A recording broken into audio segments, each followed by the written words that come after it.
Hello and welcome to episode 144 of the Rollo and Slappy Show. Today is May 13th, 2019. I am Rollo McFlugel, and with me is Slappy Jones 2, and we are both from McFlugel.com. Show notes page for this episode will be McFlugel.com/144. And with that, I'm going to hand it right over to Slappy, and he's going to introduce our guest for this episode. Thought you were going to have me introduce our sponsor, LibertyMugs.com. Oh, yeah. Well, you did that. No, our guest today is Jared. Jared is at JTT-Risky0861.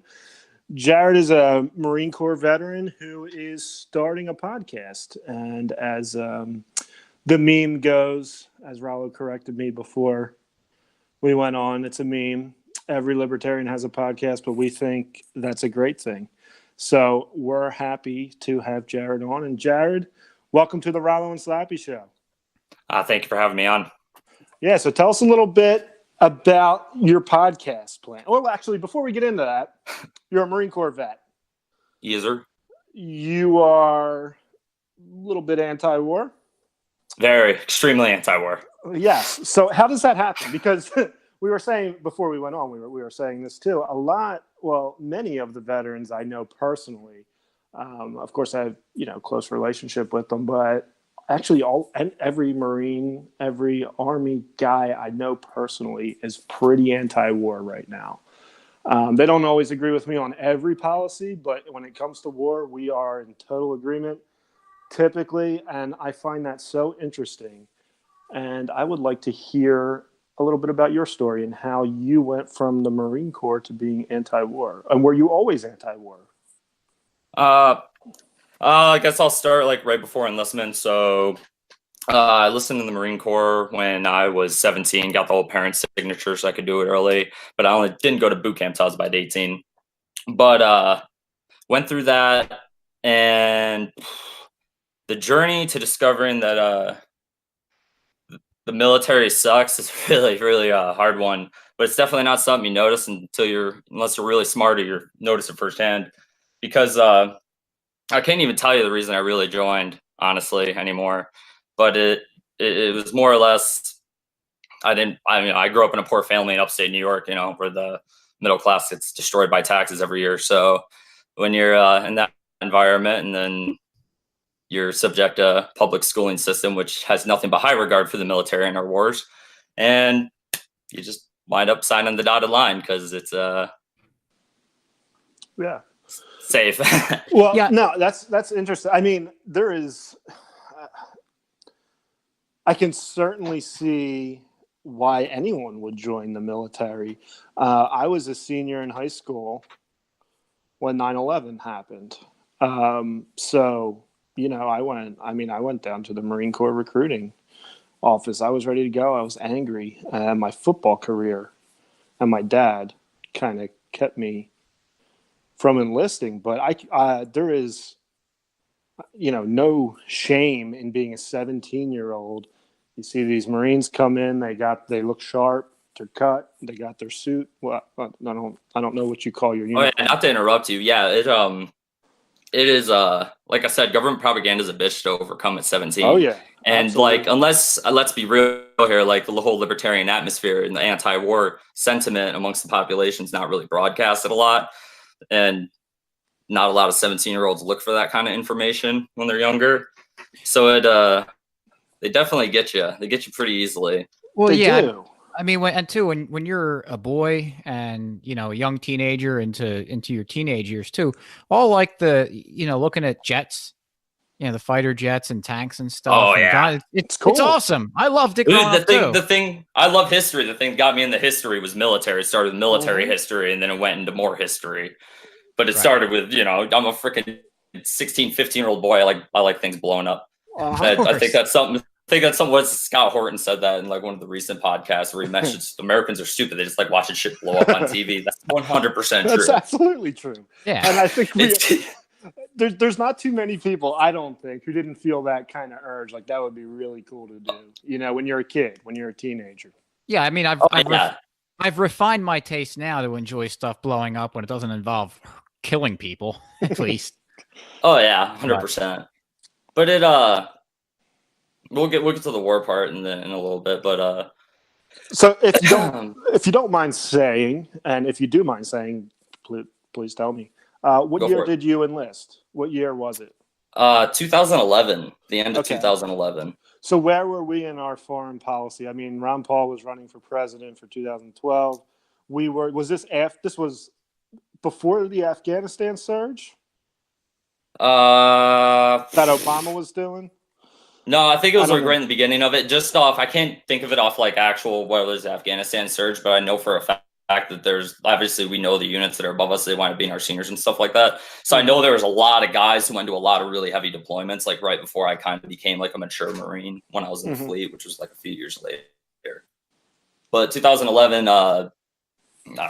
I remember the wars being like this drawdown thing when I was enlisting. Like that's why a lot of my family wasn't freaked out about it. It's how I pretty much my stepdad's an Army vet, so he like talked my mom down from it. He just thought I wasn't gonna make it through boot camp, so he was just like, yeah, whatever, go. Yeah. It's funny because, well, it's interesting being 2011 because we had been in the war for a while by that time. Like I said, when I was a senior in high school was 2001. When September 11th happened. A lot of people who are older than me who had enlisted in the years before that were kind of upset, and they were like, I didn't sign up for a war. I signed up to, do whatever, get benefits, get my school paid for, and now you're sending me to this war that I don't agree with. So it's interesting you joined in 2011. So, but you were saying they were winding down. So people were starting to come home. We thought this was kind of getting close to the end. Yeah, from what I remember, at least when I was like about 16, 17, when I was like more younger teenager. Sure. But yeah, I honestly didn't think I was going to be able to go because there weren't a lot of units deploying in the time that I deployed in, because I deployed in like 2014. So it was like we were considered the last combat deployment to Afghanistan during the drawdown when they were breaking down a lot of the bases.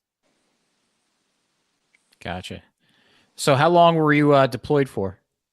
When you went over? 7 months. Okay. And where in Afghanistan? Would you mind talking about your Afghanistan? Oh yeah, I can talk about yeah. I deployed to Helmand Province, based in Camp Bastion, which is basically the little British air base. It's right next to Camp Leatherneck.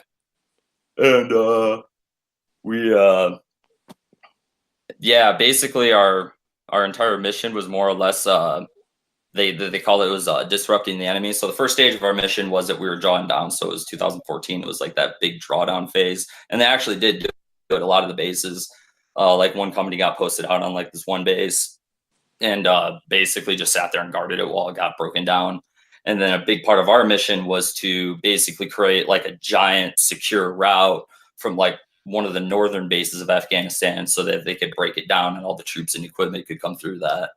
And then after that, we got like basically our mission, every single intel brief was that we were disrupting the enemy. So we're basically going into these villages that were around areas that we haven't had troops through in a little bit, and was to basically like walk around until they shot at us. Yeah. That was, disrupting the enemy, man. Crazy. Now, what were these villages like? What were the people like? Did you interact with them? Every town was different. There'd be sometimes we'd come in once they realized we were there. It was like a freaking party. We had people bringing out their foot bread, which was freaking delicious, pomegranates, like bunch of food, chai tea, everything like that. The kids are all playing around. And then there's other villages that absolutely hated us.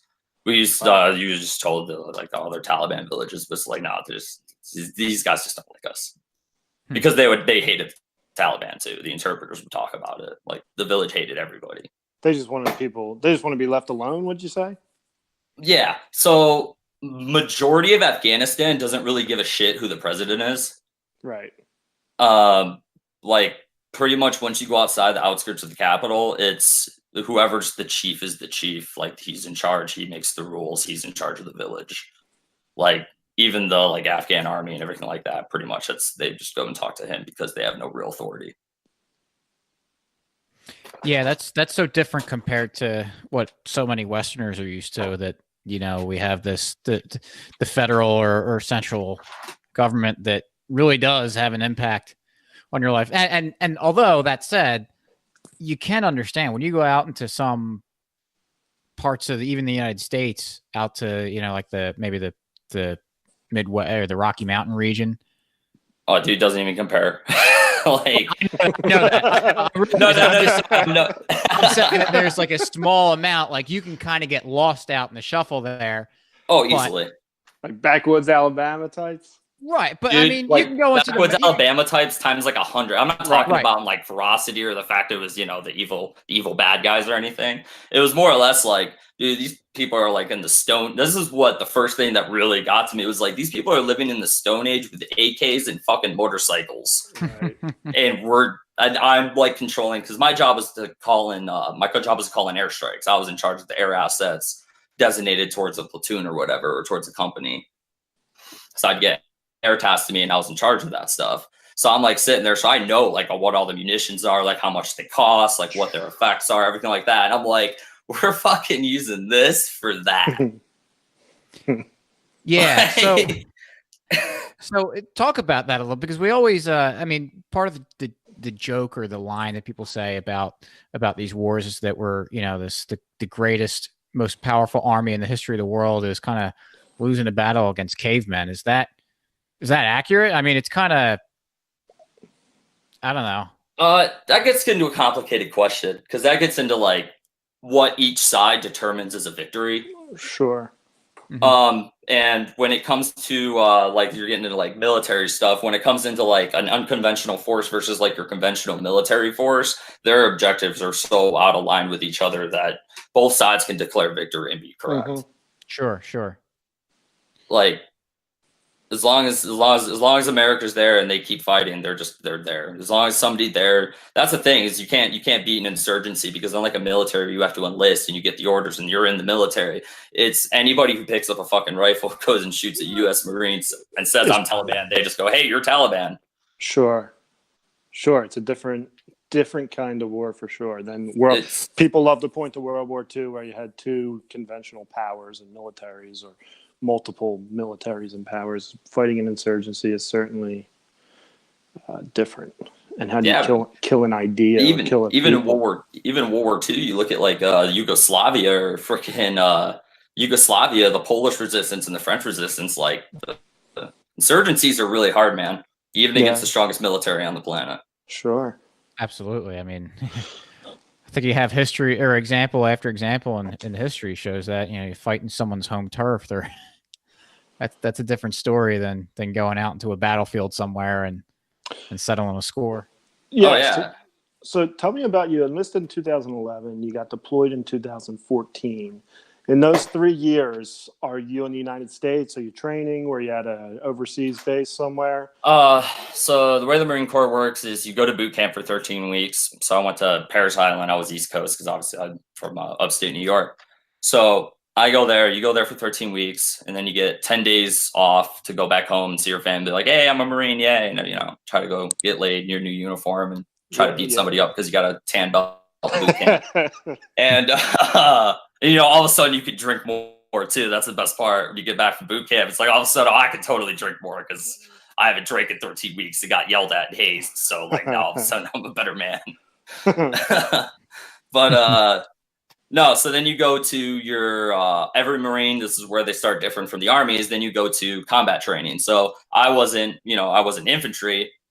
I was combat support, so I don't get to go to it's like a 59-day training course for infantry. You go to a 29-day 29-day course. Yeah, 29-day course. And it's basically like the Marine Corps manual instruction on how to do stuff for like combat. It's like combat training, basically. And then after that, you go to school. So I had to go to 2 schools. I had to go to Fort Sill, Oklahoma, where I had to do to learn how to do artillery, and that's where they also teach you how to like read a military map and all that fun stuff, how to locate targets. Mm-hmm. And then after that, I went to Coronado, and that's where you do naval gunfire training. So that's where you learn how to call for fire from like a destroyer or like a cruiser, because they're the only ones that have guns anymore.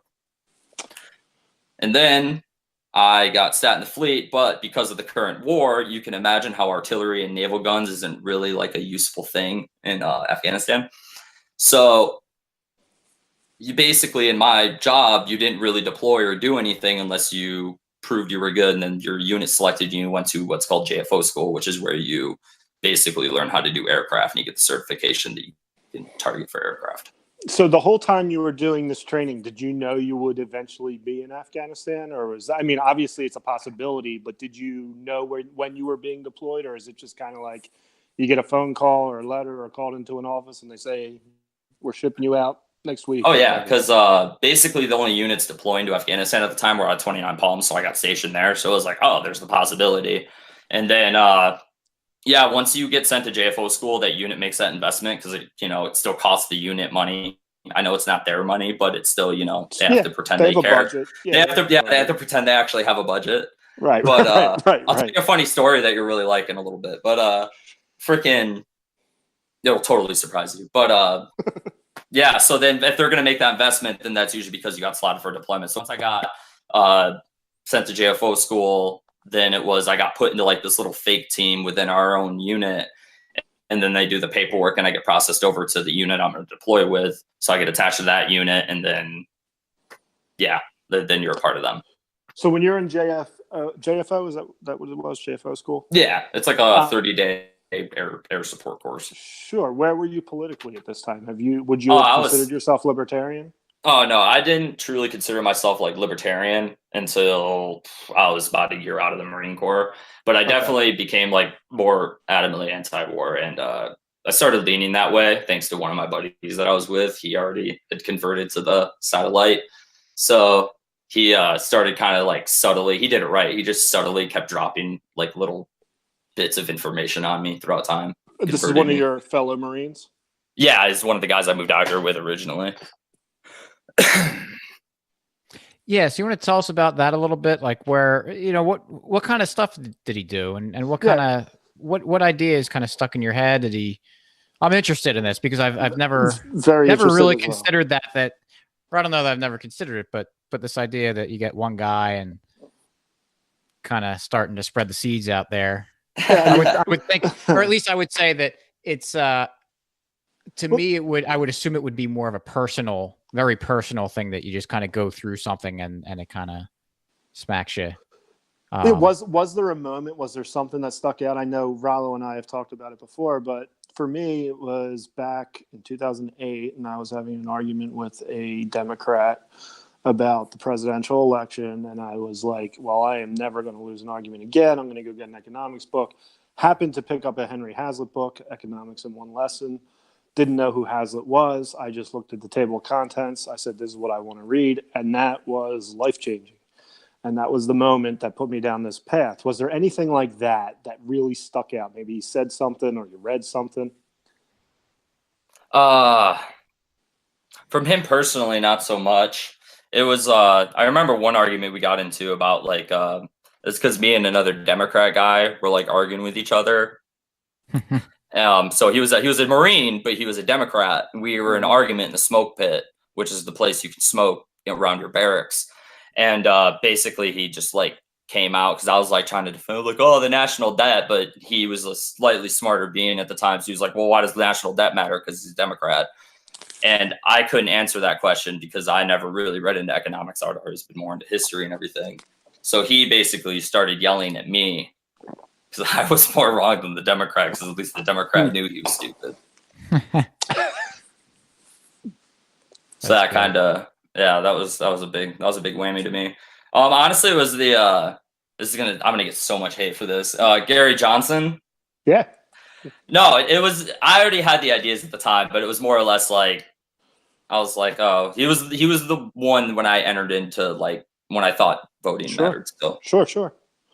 Hey, man, I voted for him too back in the day. Good. So it doesn't matter it doesn't really matter how you get there. I mean, if you think Gary Johnson's bad as kind of being your red pill, it was Glenn Beck for me. That's who I was reading that got me down this path. So, hey, yeah, I made you feel a little bit better, didn't I? Yeah, you got.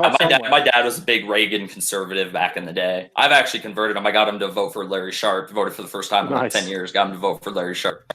Got him to go to one of the rallies, and he was like, you know what? He makes a lot of sense. I'm like, yeah, no shit, dude. That's great. But But he was a big Reagan Republican conservative, so like, and it's my dad, so like But the seeds were already planted early on. I always liked like Enlightenment era ideas, so I read a lot of John Locke as a teenager. Okay. And then I've always been very pro-gun for the right reasons. Sure. Mm-hmm. That's good. At least you had a basis for something. It wasn't like it was completely. But yeah, tell us a little bit about Gary Johnson. I think that's something, not someone you normally hear about as being a help with the conversion, but like I said, hey, it doesn't matter who does it or what does it. Honestly, it was just coincidence. When the whole election cycle started, and I was like looking at stuff, and I had most of the ideas planned into my head already. So then it was more or less like the Republican. Basically, I was just like, dude, the Republican Party's trash. And my buddy freaking just went on a rant about it, and so I was like, I guess I'm gonna vote for Gary Johnson then, because I never voted before. So I was like, I'm gonna go give it a shot. Fuck it. So after you voted for Gary Johnson, was it like, all right, well, he's this libertarian guy. What is libertarianism? Basically, yeah, that's more or less what it was. I didn't really care for Gary Johnson. Best case, I was like, he can't do any harm, man. He was pretty much what I was. We like gridlock, don't we? Come on now. Yeah, well, it's like he didn't burn down New Mexico, so I guess. Yeah, like they did all right. Like, come on. So what'd you do? You see the other. So what was? Sorry. Yeah, no, that's all right. What after Gary? Like, what did you do next? Like, what did you find a book to start talking to people? Basically, yeah, I dived straight in. I like reading. I like learning. So like, I dived into. Because I didn't know a lot about economics. I knew I liked free market just off historical examples. Mm-hmm. But it was so I jumped into economics in one lesson. It was basically my little my little primer for me. But I got into Rothbard, and I always got into Ludwig von Mises for a long time too. I still like him. Yeah, I mean, he's the capitalism and freedom. Love it. That's awesome. But yeah, so I just dove in and then found all the podcasts and everything like that too. So the part of the problem and stuff like that. So now this was all after you were out of the Marine Corps, correct? Yeah, I had already been out of the Marine Corps for about a year or so. Okay. So now my grandfather was a Marine and fought in Korea. Mm-hmm. And like I said, he's passed away, but he was still alive 2001. And I was fired up. And I thought, because he was a proud Marine, he wore his Marine stuff. We would go to football games together, and if someone flying a Marine Corps flag, he'd walk over and introduce himself. And he was a Marine. But one thing that always stuck with me, and I wish I had a chance to have a real conversation with him, because I was so angry after 9/11. And I remember him telling me war is always awful and people are people everywhere. And it kind of shocked me, because I always knew him as like gung-ho Marine. And that always stuck with me. And this was way before I was a libertarian. But I always remembered that.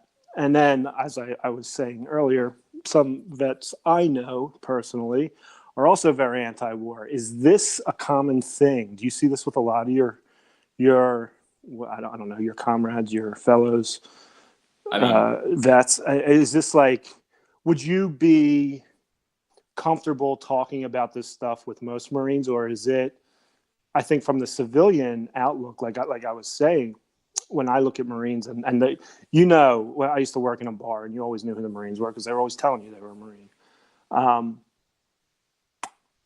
And so it would always be kind of tough to bring up an anti-war topic to them because they're so proud of their Marine Corps.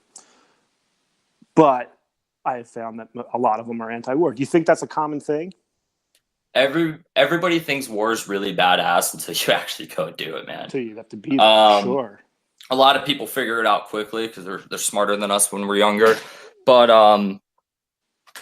they are just people. It's when you see it firsthand and you're trying to justify the actions and everything like that. And it goes twofold. It's a double-edged blade. It goes back and forth, where it goes into a lot of the times when you're fighting, even though when you get there, you immediately see a lot of it's bullshit. But at the same time, the actual bad guys that are there that you would probably consider even morally, objectively bad, even when you, yeah, not the freedom fighter part or anything like that. Like that when they like cut heads off people and stuff, like those people, that little group, like they make it really hard not to hate them. I believe that. And you see that, and then you got the cultural differences and everything like that. But you see, like a lot of it, you're just looking around, you're just like, these guys are just like, most of them are just farmers, like they're just farmers and ranchers. And then especially the like little villages and stuff where they're like really happy to see us. You can't help but be like, this is another person. You feel bad for the kids too. Sure. I can certainly see, or at least try to see, why there would be so much pride. I mean, you guys go through a lot together, and you're in a war together. You're getting shot at. You're doing whatever you're doing. You're looking out for each other. So there's certainly a brotherhood. Yeah. Hate breeds camaraderie. Hate and discontent breeds camaraderie pretty easily. It's just you're around a bunch of guys, and you click up pretty quick with different people and everything like that. And it's you get up and you go work out together, and then you go to breakfast together, and then you go to work together, and then you come back home together, and then you go out drinking together, and you try to pick up chicks together, and then you go back on base together. It's you're gonna bond. So was that kind of leads me to a question. So by the time you were finishing up your deployment, how anti-war would you, or maybe not anti-war, but what was your opinion of the war at that point, by the time you were finishing up your deployment? I wouldn't say that right after deployment, as I was finishing up, had like staunchly made me anti-war. It definitely made me anti that war, and it opened my eyes to a lot of the bullshit. Like they're beating the war drums right now, so you see all the same things that they used to say leading up to Iraq, that they said leading up to Afghanistan, and then not to mention all the other places that we're in that just never get talked about ever. I always like when one of my friends go, like, where was it, in Nigeria, where those special forces guys got shot, and like I was talking about it with one of my friends, and somebody was in the car was like, wait, we have troops in Nigeria? I'm like, yeah.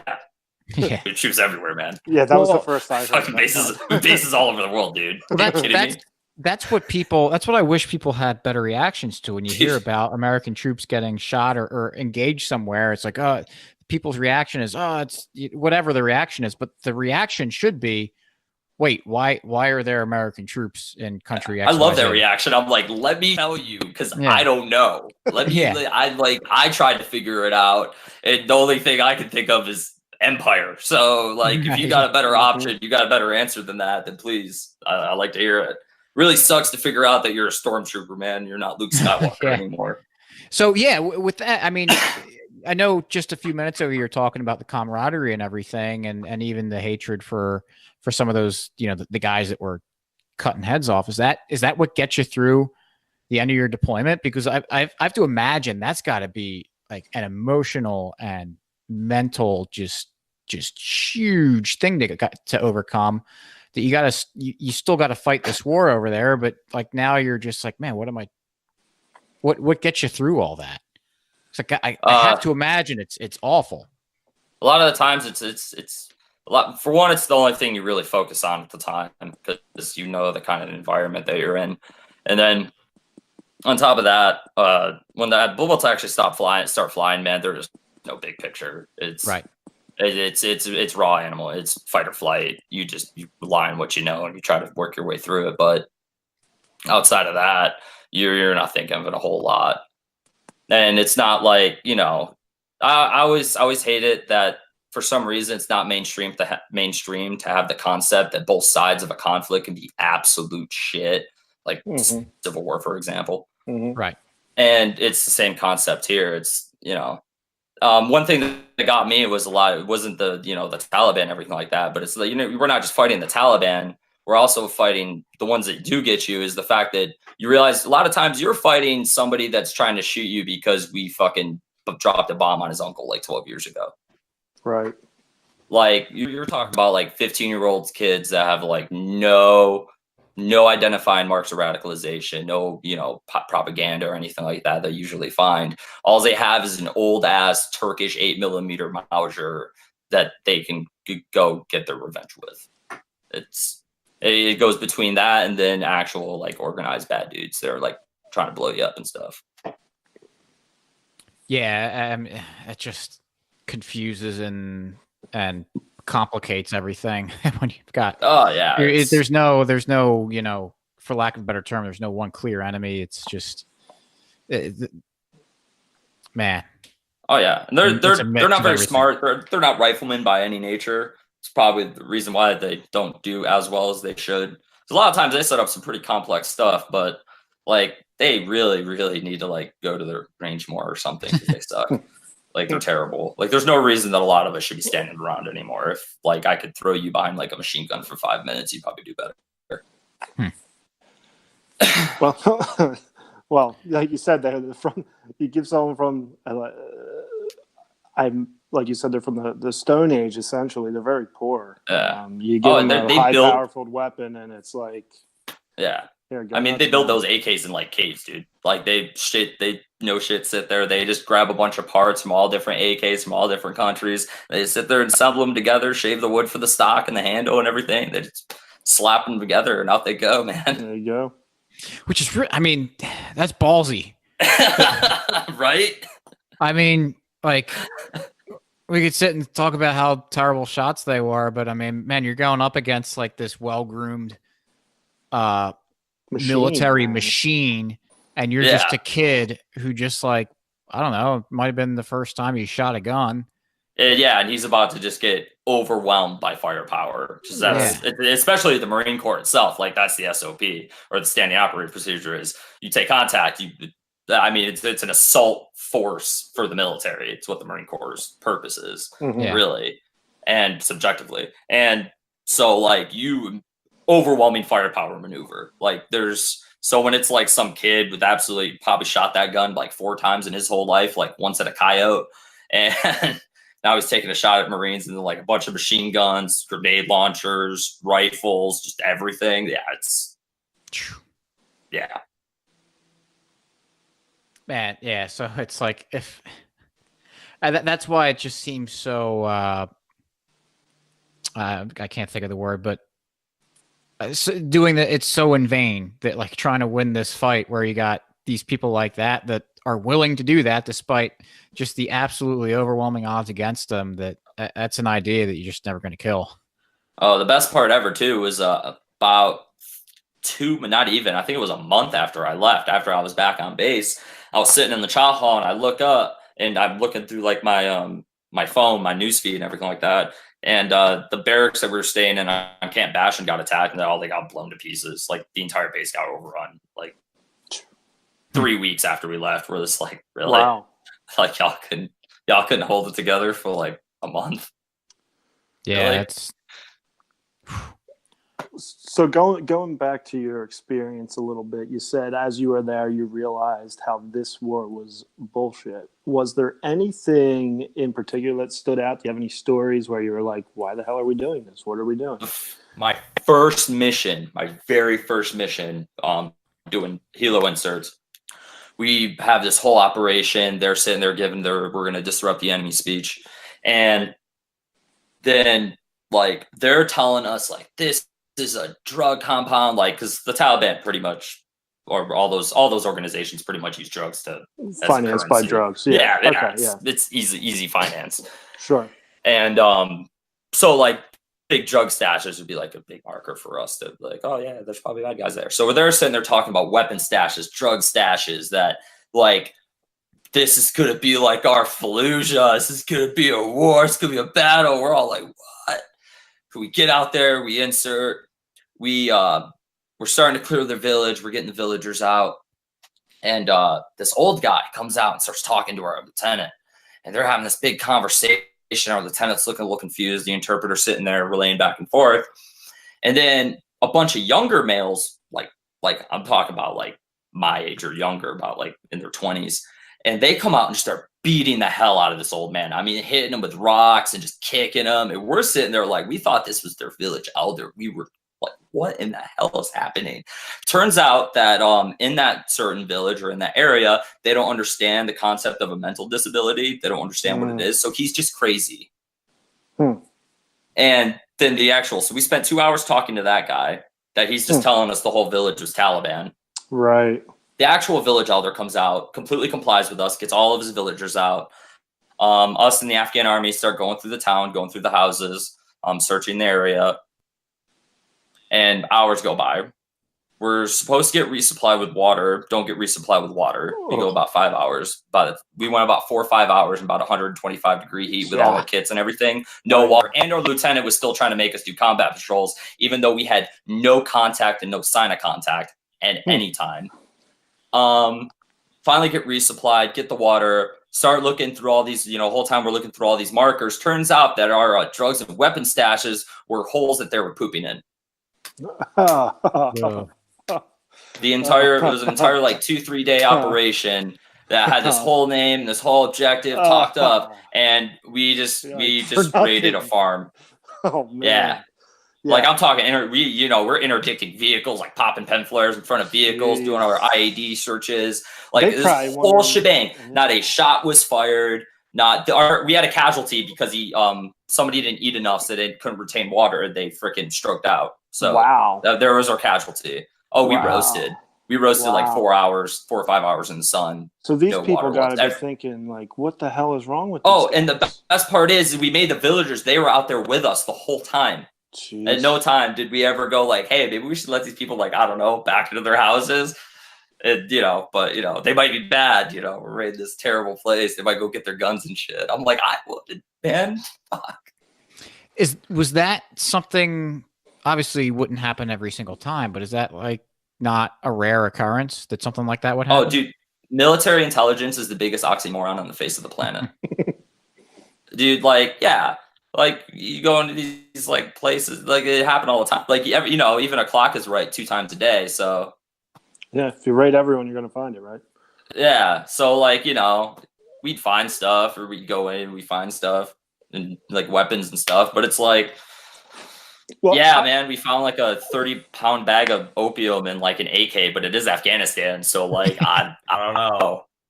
We did get like legitimate busts, and we did take legitimate contact. We went against, what you would probably maybe consider a terrorist. But yeah, like that happened too. But I was gonna say, if I'm living in Afghanistan, I might want to have an AK around. You never know. Oh, dude, yeah. Well, that's the thing is like they actually like that's allowed, like, and people walk around with them all day. So you're just like, oh, hey, if they pointed at you, it's hostile intent, so you can shoot. It's like, oh, okay. Yeah. So I mean, I could see kind of all parties involved going through these exercises of just futility, and like you said, it's 125 degrees out. I mean, people start getting upset and not thinking straight for reasons being that they're probably showing signs of heat stroke and heat exhaustion, and otherwise just being annoyed at everything that those villagers took it like champs. Though I'll give them that. They're really. Apparently, they must have been used to this or something, because like every 30-40 minutes, they would ask the interpreter if they could go in their houses yet, and the interpreter would ask the lieutenant. Would be like, no. The interpreter would tell them no, and then just be like, oh, okay, and just sit back down. I'm like, Jesus. Wow. Yeah, it's the culture's a shock. It's not anything you can really explain. It's more or less something you can experience. Yeah, I hear you. So tell us a little bit about your podcast, what you're going to do with it, what your plans are. So as I said before, basically, I live in a house with about 4 or 5 Marine Corps vets. All of us served together. 2 of us deployed together.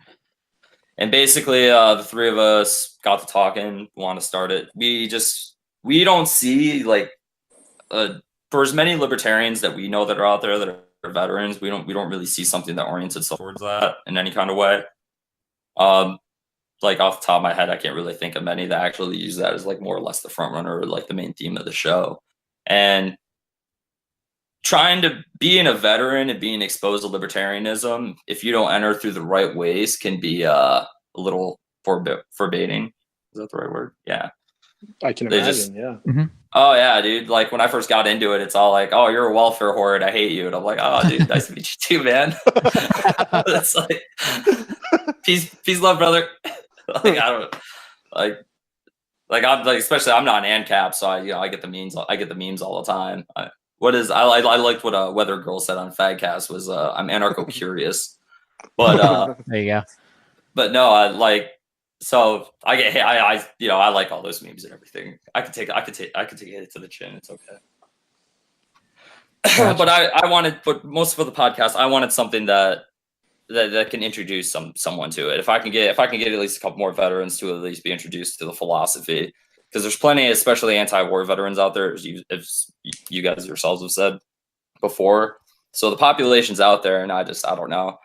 I figured nobody else is doing it, and I have free time on the weekends, so I'm going to do it. And great. We're basically just going to take it to where it goes. Like, I'm not trying to make anything super serious. I know most things we'll talk about will be a little doomy, gloomy, but we want to make something that's a little lighthearted. Like, we're funny sometimes. So we'll give it a shot. But, yeah, I wanted that. And then, just a place that people can go to get that kind of perspective. And we'll talk about everything ranging from foreign policy, more or less, a lot. But foreign policy, basically veterans, anything military related, really, we'll go into with modern current events or whatever. We'll talk about the wars. We'll talk about what we think. We'll talk about anything from that. And then just what our takes on libertarian philosophy, especially right to bear arms, like that. Nice. Well, I think it's a good idea because, I mean, I have to imagine there's a lot of guys that are in the military or just finishing up in the military, and I'm sure they've confused, got a lot of questions, or just trying to sort through everything that happened. And if they can have guys that they kind of relate to that can kind of walk them through some of this stuff, I think it could be very valuable to them. Yeah, it helps and especially language, have that experience. Yeah, because it's one thing for like Slappy and I to go off and do an episode about being anti-war and all this stuff, and it's like, yeah, okay, cool, guys. Yeah, you were sitting at home while I was over there. Yeah. Dude, I love Republicans now. Like, they're my favorite now. Like, being a damn near ANCAP, like more or less mid-cap veteran is it's fun. It's real fun. They don't know what the hell to do. Usually I just get accused of stolen valor. They're like, you weren't in the military? And I'm like, sure, dude. And then all my buddies that I'm roommates with start jumping out. They're like, you're an idiot. I'm like, God, is that your argument now? But, well, it's two-way, too, because veterans don't trust people. Like, you get duped that hard, you tend to have trust issues. But, no, it's not, like, yeah, veterans like other veterans. That's definitely a thing. Like, even when I was going to college and everything like that, it was like I would look for the lone mid-20s something year old angry guy sitting in the corner and be like, "You're gonna be my friend this semester." Yeah. But so it's that, and then it's a lot easier to talk about something from firsthand experience because it's a lot harder for people to just spew bullshit about it. Because I'm not saying we're not going to say it all. We'll never try to say that any of you guys know ever hit the nail on the head. You miss sometimes. We get told that I guarded opium fields because, I mean, I didn't. Right. Maybe other guys did, but like, no, we just kind of walked around and got shot at sometimes. It was fun. Good times. That's actually what I hear from people who've been there. A lot of walking around waiting to get shot at. Yeah, it's all you can do because you can't really, like, you don't know where they are. Like the unit before like a couple years before we got there in their last like rotation, everything. I mean, they hit pretty much the last strongholds in Afghanistan pretty hard, and you're talking about like strongholds. It was probably maybe like 100 dudes in one spot, maybe. Like, so they hit all those, and we were just doing drawdown stuff and just walking around. They figured, hey, if they shoot at us, they can't shoot at the base. I'm like, sure. Wow. Oh, you're just walking targets, basically. Oh yeah, dude. Especially since I had a radio. Oh, it's so much fun. Like I said, they're smart. They like everything about their basic strategy is pretty on point. They're like, oh, it's a radio antenna, it's important, but then they fucking miss. It's like, dude. Yeah. So you're walking around with a radio. They think that's their communication. Let's get him out. Yeah. There's no way you're not important. The government's a finicky thing. They just hand radios to everybody. What are you, crazy? Oh man, dude, my in fact, I couldn't even carry my bayonet. I actually we had to carry a duffel bag full of everybody's bayonets. And then our battalion commander said we couldn't use them because they looked unprofessional on our jackets. Really? Yeah.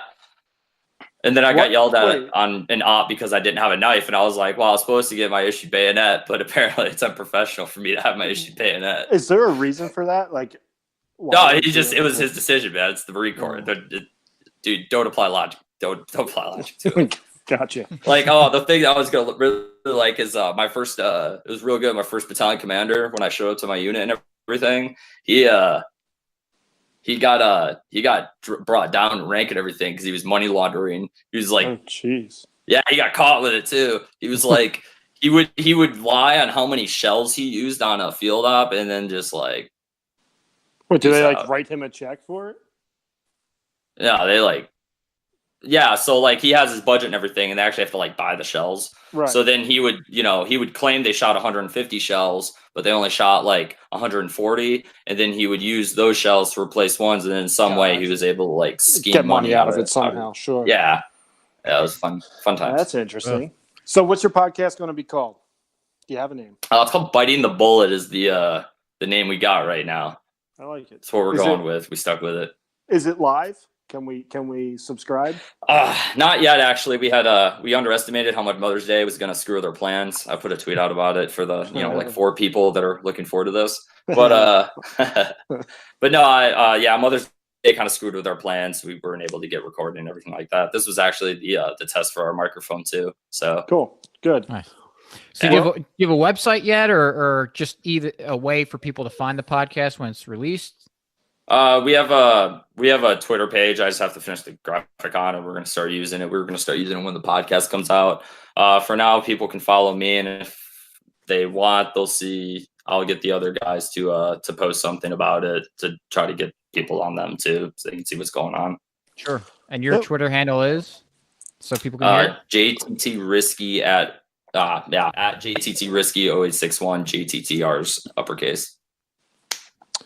And we'll be looking forward to it. I'm always interested in hearing a vet's perspective, a guy who's been there, a guy who knows the propaganda for sure and certainly knows the war. And, you said you have an interest in history and foreign policy, 2 things we're into. So I will be subscribing and following you on Twitter as I do. Definitely. Yeah. Do you have anything else you wanted to add? Yeah, not that I can think of. No, I think pretty much went through everything unless you guys got any more questions or anything for me. No, I just figured we jump in. Unless Slappy, did you have anything? I don't want to cut you off. No. I mean, I could, but let's. You had a free market story? Yeah, Jared. We talked about this before. I don't want to put you on the spot if you don't want to, but do you have anything? I got nothing. Okay. I got nothing. Put me on the spot a little bit. Yeah. Sorry about that. It's fun for me to do. Yeah, we like to put people on the spot. It's the little victories in life. Yeah. Yeah. So, Rollo wins. Yeah. So I got a win for today. Ooh. So I guess it was last week or 2 weekends ago. I picked up some furniture from my aunt. That is my grandparents' dining room set and a little bit of other stuff. And so it's old, like 40 or 50 years old. And I got it back to my house and wanted to move it around to places I wanted to in the house. But all of the old furniture pads on the feet were like either like stupid, that weird plastic stuff that you had to nail in that the nails were immediately exposed. Instead of the thing. And then on the dining room table, it actually had metal pads. Makes sense. Yeah. So I went online and bought new furniture pads for him. And pads I've had before, I just would go out to, like a hardware store and get like the felt pads with the stickers on the bottom. And they work well, but as you're moving them around, they kind of fall off. But these other pads, they have strong felt on the bottom, and then you nail them in, but it's kind of a hollow ring that you stab into the wood. So it prevents it from having any sort of metal contact. You're really ensuring that you're getting only the felt pad on the floor, and it's not going to slide off because it's nailed in more than a quarter inch into the wood. So it was just interesting for me to see the over the years. the technological improvements of furniture pads, and for whatever reason they didn't have what we have now available back then, so it was just a nice little thing. Other people had the same issue and thought of a solution. Yes, they did, and sold it to you. Yep. So it's a nice little success there, and in case anyone else has to move furniture around their house, there's better options than what you might have now. So, Now, my free market success story was going to be at Wegmans where I do my food shopping. There's 2 rows of all the sodas, right? So I go there to get soda. I like to drink soda. And they were out of the kind I like. So that's frustrating. They're never out. Well, the next time I went there, they had 3 lines of that brand. So someone saw something, well, we're selling out of this, we need more of it. And that was the signal to Wegmans to supply more because every other line had 2, but this had 3 when I was in there this morning. So without that, if they were rationed, I'd just be SOL. No soda for me. So did you go there and grab your tractor and your trailer and load up on everything? No. Oh, okay. Well, that's what I would have done. All right. So again, the show notes page for this episode is mcflugel.com/144. We're going to link to Jared's Twitter account and also give the name of his podcast there so you can make sure to catch it when it is released. So Jared, once again, thanks for coming on. We appreciate the conversation. I did learn a lot. It's always good to get a perspective like the one you had and hear about someone who's actually been. I mean, we talk about libertarians. We all talk about wars all the time and how awful they are, but it's good to get a perspective of someone who's actually there experiencing it and even going through kind of a transformation to becoming anti-war throughout the experience. So appreciate you coming on, man. Oh, no. Thank you for having me on, man. It was awesome. Great. Yep. Looking forward to your podcast. Thank you. All right. Thanks for listening, everyone. We will catch you next week. Peace.